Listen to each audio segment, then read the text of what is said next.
আসসালামু আলাইকুম। সকাল ৭টা। আজ শনিবার ১৯শে আষাঢ়, ২১শে জিলকাদ, ৩রা জুলাই। বাংলাদেশ বেতার খবর পড়ছি রেহানা পারভিন। শুরুতেই শিরোনাম।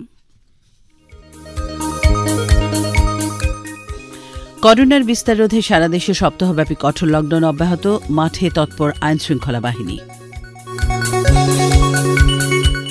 দেশে ২৪ ঘণ্টায় করোনা ভাইরাস আরও ১৩২ জনের মৃত্যু। একই দিনে ২৮.২৭% সংক্রমণের হার, এটাই সর্বোচ্চ রেকর্ড। কোভ্যাক্স ও চীনের সিনোফার্মের ৩৩ লাখ ডোজ ভ্যাকসিন দেশে পৌঁছেছে আজ।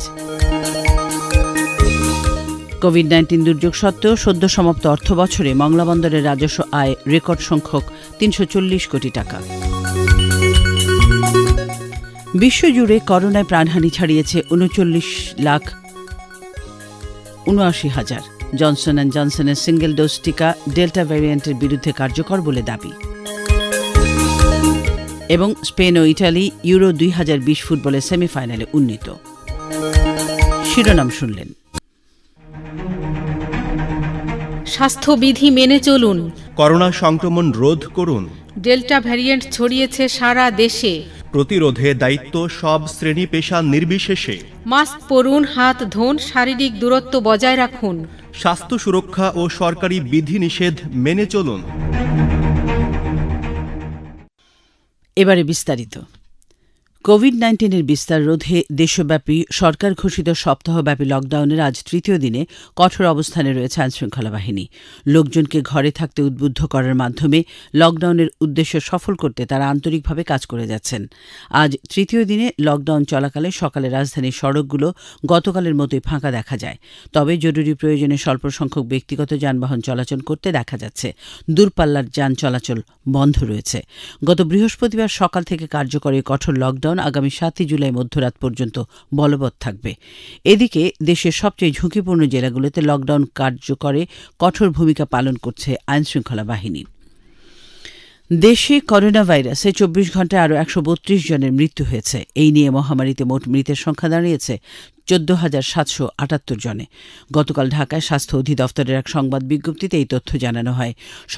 সংবাদ বিজ্ঞপ্তিতে বলা হয়, ২৪ ঘণ্টায় ৩০,০১২টি নমুনা পরীক্ষা করে নতুন ৮,৪৮৩ জনের দেহে করোনা শনাক্ত হয়েছে।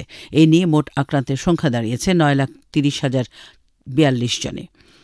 নমুনা পরীক্ষা অনুযায়ী গতকালের শনাক্তের হার সর্বোচ্চ ২৮.২৭, যা গত বৃহস্পতিবার ছিল ২৫.৯০%। বিজ্ঞপ্তিতে আরও জানানো হয়, মৃতদের মধ্যে ঢাকা বিভাগে রয়েছেন ৩০ জন, চট্টগ্রাম বিভাগে ২৪, রাজশাহীতে ২৪ এবং খুলনা বিভাগে ৩৫ জন। এছাড়া একই সময় আরও ৪,৫০৯ জন সুস্থ হওয়ায় মোট আরোগ্য লাভ করেছেন ৮,২৫,৪২২ জন।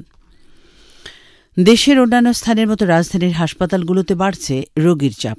কেবল ঢাকা মেডিকেলেই গত এক সপ্তাহের ব্যবধানে রোগী বেড়েছে প্রায় ৪০%। এছাড়াও মুগদা ও কুর্মিটোলা জেনারেল হাসপাতাল ও সাধারণ শয্যার পাশাপাশি আইসিইউ শয্যা রোগীতে পরিপূর্ণ। বিশেষজ্ঞরা বলছেন, সরকার ঘোষিত বিধিনিষেধ কঠোরভাবে না মানলে আগামীতে বড় বিপর্যয় ঘটতে পারে। বিস্তারিত রয়েছে প্রতিবেদনে। করোনা ভাইরাসের ডেল্টা ভেরিয়েন্ট এতদিন কেবল রাজধানীর বাইরের বিভিন্ন জেলায় জটিল আকার ধারণ করলেও এবারে রাজধানীতে বিস্তৃত হচ্ছে ক্রমেই। রোগতত্ত্ব, রোগ নিয়ন্ত্রণ ও গবেষণা প্রতিষ্ঠান IEDCR এর তথ্য মতে রাজধানীর করোনা রোগীদের ৮০% ডেল্টা ভেরিয়েন্ট আক্রান্ত। করোনা চিকিৎসার অন্যতম প্রতিষ্ঠান ঢাকা মেডিকেল কলেজ হাসপাতালের সবশেষ তথ্য মতে গত এক সপ্তাহে সাধারণ শয্যায় রোগী ভর্তি বেড়েছে ৩০% বেশি। বাংলাদেশ বেতারকে যেমনটি বলছিলেন হাসপাতালটির পরিচালক নাজমুল হক। ৪৪ জন পেশেন্ট ভর্তি করছে একদিনে। এদের সবারই সংক্রমণের হার, ইনফেকশন রেট যেভাবে বাড়ছে, তা বাস্তবে এটা যেমন আমাদের মাননীয় স্বাস্থ্যমন্ত্রী মহোদয় বলেছেন, অন্যান্য স্পেশালিস্ট যারা এই বিষয়ে অভিজ্ঞ তারা সবাই বলছেন যেটা পৃথিবীর কোনো দেশেই সম্ভব না সব পেশেন্টদেরকে হাসপাতালে ভর্তি করা। মুগদা জেনারেল হাসপাতালে ৩০০ সাধারণ শয্যার মধ্যে প্রায় ২০০ শয্যা রোগীতে পরিপূর্ণ। প্রতিদিন ৫% হারে রোগী বাড়ছে, খালি নেই আইসিইউ শয্যা। রোগী ভর্তি বাড়ছে রাজধানীর অন্যান্য সরকারি ও বেসরকারি হাসপাতালগুলোতেও। এদিকে করোনা সংক্রমণ পরিস্থিতি লাগাম দিতে দেশব্যাপী কঠোর বিধিনিষেধ আরোপ করেছে সরকার। জনস্বাস্থ্য বিশেষজ্ঞ ডাক্তার লেলিন চৌধুরীর মতে, সাধারণ মানুষ যথাযথভাবে বিধিনিষেধ মানলে এর মধ্য দিয়ে সংক্রমণ পরিস্থিতি সামাল দেওয়া যাবে।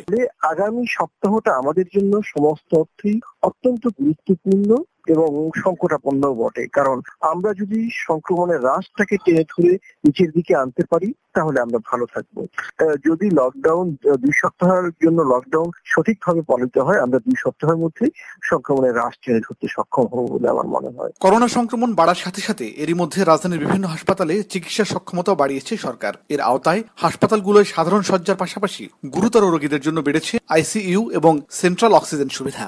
শোভন ইসলাম, বাংলাদেশ বেতার। দেশে করোনা সংক্রমণ বৃদ্ধি পাওয়ার প্রেক্ষিতে সরকার বিনামূল্যে করোনা টেস্টের ব্যবস্থা করেছে। স্বাস্থ্য ও পরিবার কল্যাণ মন্ত্রণালয়ের এক নির্দেশনায় একথা জানানো হয়। নির্দেশনায় বলা হয়, সারা দেশে করোনা ভাইরাসের সংক্রমণ ব্যাপকভাবে বেড়ে যাওয়ায় কোভিড-19 শনাক্তকরণ পরীক্ষার প্রয়োজনীয়তা দেখা দিয়েছে।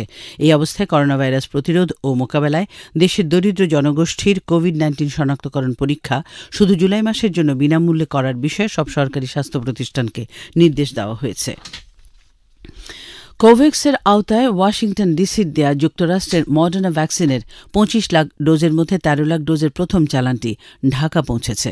গতকাল রাত 11:30টায় এসব ভ্যাকসিন নিয়ে আমিরাত এয়ারলাইন্সের একটি ফ্লাইট হযরত শাহজালাল আন্তর্জাতিক বিমানবন্দরে পৌঁছলে পররাষ্ট্রমন্ত্রী ড এ কে আব্দুল মোমেন ও স্বাস্থ্যমন্ত্রী জাহিদ মালেক মার্কিন রাষ্ট্রদূত আল মিলারের কাছ থেকে সেগুলো গ্রহণ করেন। মডার্না ভ্যাকসিনের অবশিষ্ট 12 লাখ ডোজের দ্বিতীয় চালানটি আজ সকালে ঢাকায় পৌঁছার কথা। এশিয়ার দেশগুলোর জন্য মার্কিন সরকারের 2,50,00,000 ভ্যাকসিনের সাম্প্রতিক বরাদ্দের অংশ হিসেবে এই 25 লাখ ভ্যাকসিন বাংলাদেশ পাচ্ছে। প্রায় 1 ঘণ্টা পর পররাষ্ট্রমন্ত্রী ও স্বাস্থ্যমন্ত্রী বিমানবন্দরে চীনের সিনোফার্ম ভ্যাকসিনের 10 লাখ ডোজের প্রথম চালানটি গ্রহণ করবেন। বাংলাদেশ বিমানের একটি ফ্লাইটে এসব টিকা ঢাকায় আসার কথা। বাংলাদেশ সরকার বাণিজ্যিক ভিত্তিতে চীন থেকে এসব ভ্যাকসিন ক্রয় করে। এছাড়া আজ সকালে সিনোফার্ম ভ্যাকসিনের 10 লাখ ডোজের আরেকটি চালান ঢাকায় এসে পৌঁছেছে। গতকাল থেকে চট্টগ্রামে প্রবাসী কর্মীদের জন্য টিকা নিবন্ধন শুরু হয়েছে। এই জেলার কর্মসংস্থান ও জনশক্তি দপ্তরের উপপরিচালক মোহাম্মদ জাহিরুল আলম মজুমদার বাংলাদেশ সংবাদ সংস্থাকে একথা বলেন। তিনি বলেন, গতকাল থেকে প্রতিদিন সকাল 9টা থেকে বিকেল 4টা পর্যন্ত নিবন্ধন প্রক্রিয়া চলবে। তিনি বলেন, গতকাল থেকে প্রতিদিন সকাল 9টা থেকে বিকেল 4টা পর্যন্ত নিবন্ধন প্রক্রিয়া চলবে। প্রবাসী কর্মীরা এই সংক্রান্ত অ্যাপে অন্তর্ভুক্ত হচ্ছেন। বিদেশগামী 20 বছর ও তদূর্ধ্ব বয়সের যে কোনো কর্মী এতে নিবন্ধন করতে পারবেন। নিবন্ধন করতে জাতীয় পরিচয়পত্রের দরকার হবে না। এদিকে করোনার টিকা নিতে অগ্রাধিকার পাওয়ার লক্ষ্যে সিলেটে প্রবাসীদের টিকা রেজিস্ট্রেশন শুরু হয়েছে। প্রথম দিনে সিলেটে মোট 25 জন প্রবাসী বাংলাদেশি রেজিস্ট্রেশন করেছেন।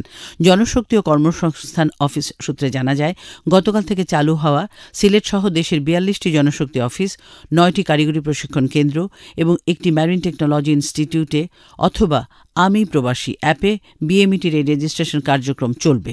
প্রবাসী কর্মীদের কর্মস্থলে গমন নিরাপদ ও ঝুঁকিমুক্ত করতে বিদেশগামী কর্মীদের অগ্রাধিকার ভিত্তিতে কোভিড-19 ভ্যাকসিন প্রদান করার সিদ্ধান্ত নিয়েছে সরকার। করোনা ভাইরাস মহামারী সত্ত্বেও মংলা বন্দর গত অর্থবছরে 1,19,00,000 টনের বেশি পণ্য ওঠানামার মাধ্যমে 340 কোটি টাকা রাজস্ব আয়ের নতুন রেকর্ড করেছে। এই সময় বন্দরে মোট 43,959টি কন্টেইনার ওঠানামা করে। মংলা কর্তৃপক্ষের তথ্য অনুসারে জানা গেছে, 2020-21 অর্থ বছরের দেশের দ্বিতীয় বৃহত্তম এই সমুদ্র বন্দরে 1,19,45,000 টন পণ্য জাহাজে ওঠানো ও খালাস করা হয়। গত অর্থ বছরের চেয়ে 10 লাখ টন বেশি। এছাড়া গত অর্থ বছরে মংলা বন্দরে 970টি জাহাজ আসা যাওয়া করে। 2019-20 অর্থ বছরে 9,300টি এবং 2018-19 অর্থ বছরে 912টি জাহাজ আসা যাওয়া করেছিল। উপরন্তু বন্দরের জেটিতে এখন বৃহৎ জাহাজ নোঙর করতে সক্ষম এবং বন্দর কর্তৃপক্ষ মংলা ঘষিয়াখালী সহ কয়েকটি নৌ রুটের খনন সম্পন্ন হওয়ার পর এটিকে অন্যতম সফলতা হিসেবে বিবেচনা করছে। পরিসংখ্যান অনুযায়ী কন্টেইনার, মালবাহী পণ্য ও শিপিংয়ে 3 শ্রেণীতেই দেশের প্রধানতম বন্দর চট্টগ্রাম বন্দরের পরে এর অবস্থান। মহান মুক্তিযুদ্ধের দ্বিতীয় ফ্রন্ট হিসেবে গুরুত্বপূর্ণ ভূমিকা পালন করেছিল বাংলাদেশ বেতার। সেই সাথে দেশের ইতিহাস, ঐতিহ্য এবং সংস্কৃতির লালনকারী হিসেবে বেতার এক অনন্য ভূমিকা পালন করছে। বাংলাদেশ বেতারকে দেয়া একান্ত সাক্ষাৎকারে কথা বলেন তথ্য ও সম্প্রচার মন্ত্রী ড হাসান মাহমুদ। আগামী দিনে বাংলাদেশ বেতার দেশের মানুষের মেধা, মনন ও উন্নত জাতি গঠনে গুরুত্বপূর্ণ অবদান রাখবে বলেও প্রত্যাশা করেন তথ্য ও সম্প্রচার মন্ত্রী। বিস্তারিত শুনুন প্রতিবেদনে।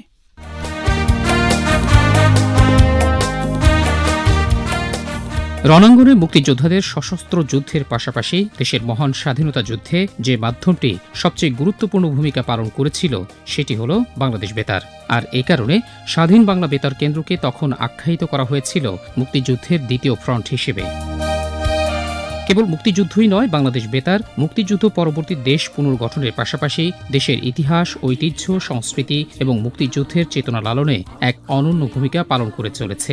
একান্ত সাক্ষাৎকারে বাংলাদেশ আওয়ামী লীগের যুগ্ম সাধারণ সম্পাদক এবং তথ্য ও সম্প্রচার মন্ত্রী ডক্টর হাসান মাহমুদ বাংলাদেশ বেতার সম্পর্কে বলতে গেলে তাঁর কণ্ঠে ঝরে পড়ে আবেগ এবং উচ্ছ্বাস। মুক্তিযুদ্ধের সময় আমার পরিপূর্ণ বুদ্ধিজ্ঞান ছিল। আমার মনে আছে স্বাধীন বাংলা বেতার কেন্দ্র সকালবেলা এবং সন্ধ্যাবেলা শোনার জন্য সেই যে কি উন্মাদনা মানুষের মধ্যে, এবং সেই স্বাধীন বাংলা বেতার কেন্দ্র শুনে মানুষ কিভাবে উদ্দীপ্ত হতো, মুক্তিযোদ্ধারা উদ্দীপ্ত হতো এবং সাধারণ মানুষ উদ্দীপ্ত হতো, মুক্তিকামী মানুষ উদ্দীপ্ত হতো, সেটা সাক্ষী হওয়ার সুযোগ আমার হয়েছে। অর্থাৎ বাংলাদেশ বেতার আমাদের স্বাধীনতা অর্জনের ক্ষেত্রে একটি বিরাট গুরুত্বপূর্ণ ভূমিকা পালন করেছে এবং এটি বাংলাদেশ যতদিন থাকবে সেটি ইতিহাসের পাতায় ততদিন স্বর্ণাক্ষরে লিপিবদ্ধ থাকবে।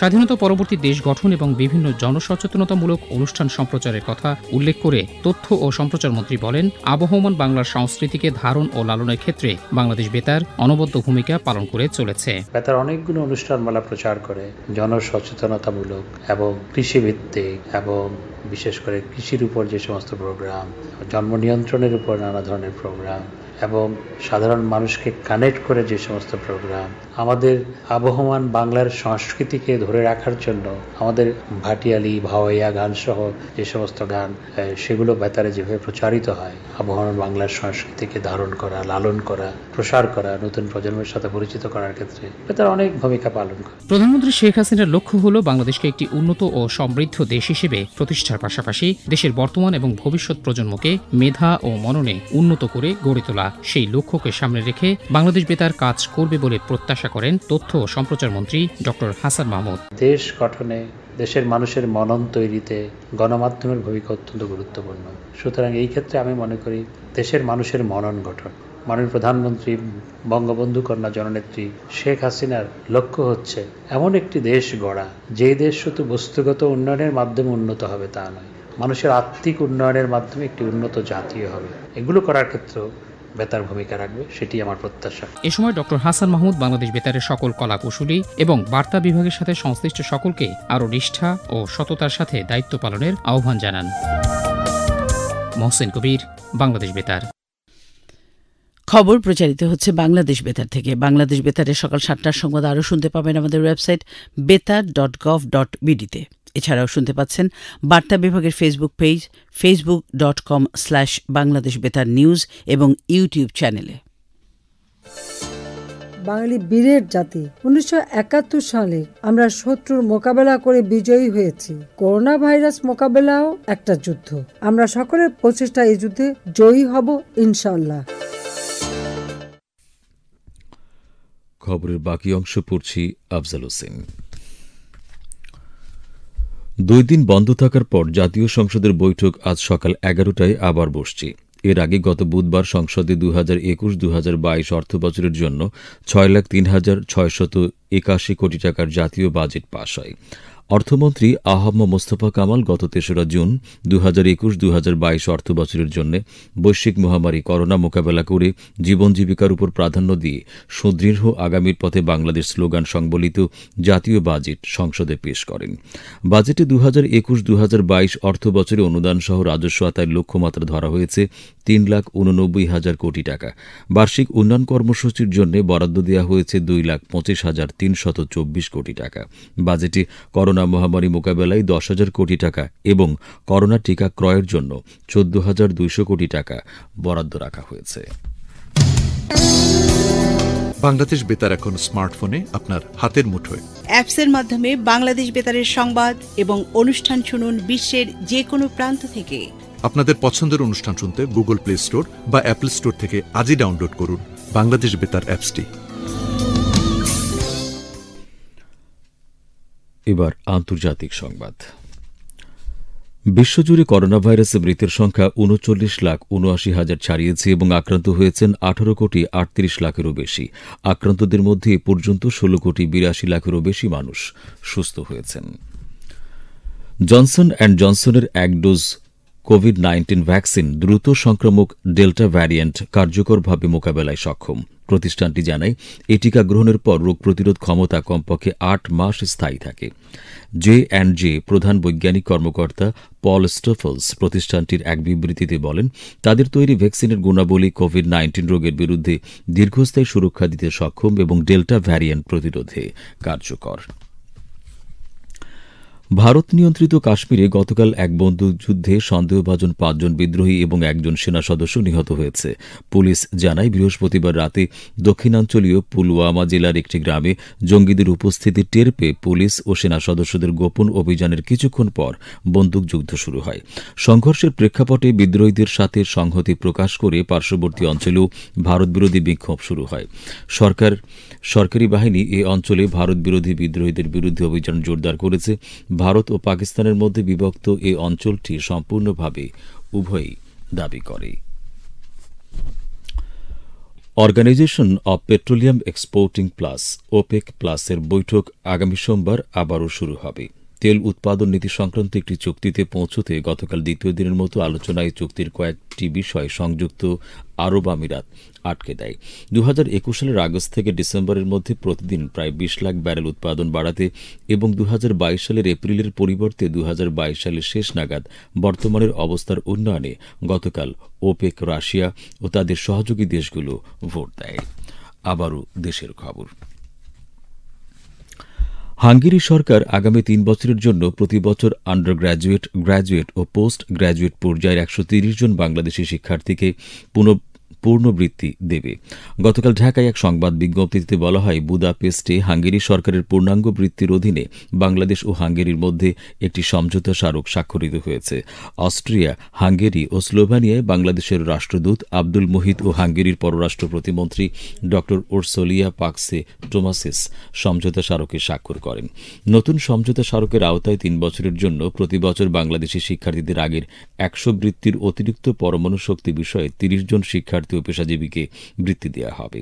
স্বাক্ষর অনুষ্ঠানের আগে এক বৈঠকে উভয় পক্ষ দ্বিপক্ষীয় ও এবছর বুদাপেস্টে যৌথভাবে জাতির পিতা বঙ্গবন্ধু শেখ মুজিবুর রহমানের জন্মশতবার্ষিকী উদযাপনের বিষয় নিয়ে আলোচনা করে। খেলার খবর। ফুটবল। ইউরো 2020 চ্যাম্পিয়নশিপে স্পেন ও ইতালি সেমিফাইনালে উঠেছে। সেন্ট পিটার্সবার্গে গতরাতে টুর্নামেন্টের প্রথম কোয়ার্টার ফাইনালে স্পেন পেনাল্টি শুটে আউটে 3-1 গোলে সুইজারল্যান্ডকে পরাজিত করে। নির্ধারিত সময় ম্যাচটি 1-1 গোলে ড্র হয়। মিউনিখে দ্বিতীয় কোয়ার্টার ফাইনালে ইতালি 2-1 গোলে বেলজিয়ামকে হারায়। এদিকে গোয়ানিয়ায় কোপা আমেরিকা 2021-এ গতরাতে প্রথম কোয়ার্টার ফাইনালে পেরু টাই ব্রেকারে 4-3 গোলে প্যারাগুয়েকে পরাজিত করে টুর্নামেন্টের সেমিফাইনালে উঠেছে। নির্ধারিত সময় ম্যাচটি 3-3 গোলে ড্র হয়। রিও ডি জেনেরোতে ব্রাজিল ও চিলির মধ্যকার দ্বিতীয় কোয়ার্টার ফাইনালের ম্যাচটি এখন এগিয়ে চলছে। শেষ খবর পাওয়া পর্যন্ত ব্রাজিল 1-0 গোলে এগিয়ে রয়েছে। ঢাকা আবহাওয়া অফিস জানিয়েছে, সক্রিয় মৌসুমী বায়ুর প্রভাবে গতকাল বিকেল 3টা থেকে পরবর্তী 24 ঘণ্টায় ময়মনসিংহ, সিলেট, বরিশাল ও চট্টগ্রাম বিভাগের বিভিন্ন অঞ্চলে ভারী থেকে অতি ভারী বর্ষণ হতে পারে। ভারী থেকে অতি ভারী বর্ষণের প্রভাবে চট্টগ্রাম বিভাগের পাহাড়ি এলাকার কোথাও কোথাও ভূমিধসের আশঙ্কা রয়েছে। এদিকে আজ বেলা 1টা পর্যন্ত পূর্বাভাসে বলা হয়েছে, রংপুর, দিনাজপুর, রাজশাহী, পাবনা, বগুড়া, টাঙ্গাইল, ময়মনসিংহ, ঢাকা, ফরিদপুর, মাদারীপুর, যশোর, কুষ্টিয়া, খুলনা, বরিশাল, পটুয়াখালী, নোয়াখালী, কুমিল্লা, চট্টগ্রাম, কক্সবাজার ও সিলেট অঞ্চলে দক্ষিণ পূর্ব দিক থেকে অস্থায়ীভাবে ঘণ্টায় 45 থেকে 60 কিলোমিটার বেগে দমকা থেকে ঝোড়ো হাওয়া বয়ে যেতে পারে। সেই সঙ্গে বৃষ্টি অথবা বজ্রসহ বৃষ্টিপাতের সম্ভাবনা রয়েছে। এসব এলাকার নদী বন্দরসমূহকে 1 নম্বর সতর্কতা সংকেত দেখাতে বলা হয়েছে। আজ ঢাকায় সূর্যোদয় হয়েছে ভোর 5:15 এবং সূর্য অস্ত যাবে 6:50। শেষ করার আগে শিরোনামগুলো আরও একবার। করোনার বিস্তার রোধে সারা দেশে সপ্তাহব্যাপী কঠোর লকডাউন অব্যাহত, মাঠে তৎপর আইন শৃঙ্খলা বাহিনী। দেশে 24 ঘণ্টায় করোনা ভাইরাসে আরও 132 জনের মৃত্যু, একই দিনে 28.27% সংক্রমণের হার, এটাই সর্বোচ্চ রেকর্ড। কোভ্যাক্স ও চীনের সিনোফার্মের 33 লাখ ডোজ ভ্যাকসিন দেশে পৌঁছেছে। কোভিড-19 দুর্যোগ সত্ত্বেও সদ্য সমাপ্ত অর্থবছরে মংলা বন্দরে রাজস্ব আয় রেকর্ড সংখ্যক ৩৪০ কোটি টাকা। বিশ্বজুড়ে করোনায় প্রাণহানি ছাড়িয়েছে ৩৯,৭৯,০০০। Johnson and Johnson single dose টিকা ডেল্টা ভ্যারিয়েন্টের বিরুদ্ধে কার্যকর বলে দাবি। এবং স্পেন ও ইতালি ইউরো 2020 ফুটবলের সেমিফাইনালে উন্নীত। বাংলাদেশ বেতারের সকাল 7টার সংবাদ আরও শুনতে পাবেন আমাদের ওয়েবসাইট betar.gov.bd-তে। এছাড়া বার্তা বিভাগের ফেসবুক পেজ facebook.com/বাংলাদেশ বেতার নিউজ এবং ইউটিউব চ্যানেলে শুনতে পাবেন প্রচারিত সংবাদ। খবর শেষ হল। আমাদের পরবর্তী খবর প্রচারিত হবে সকাল 8টায় ইংরেজিতে।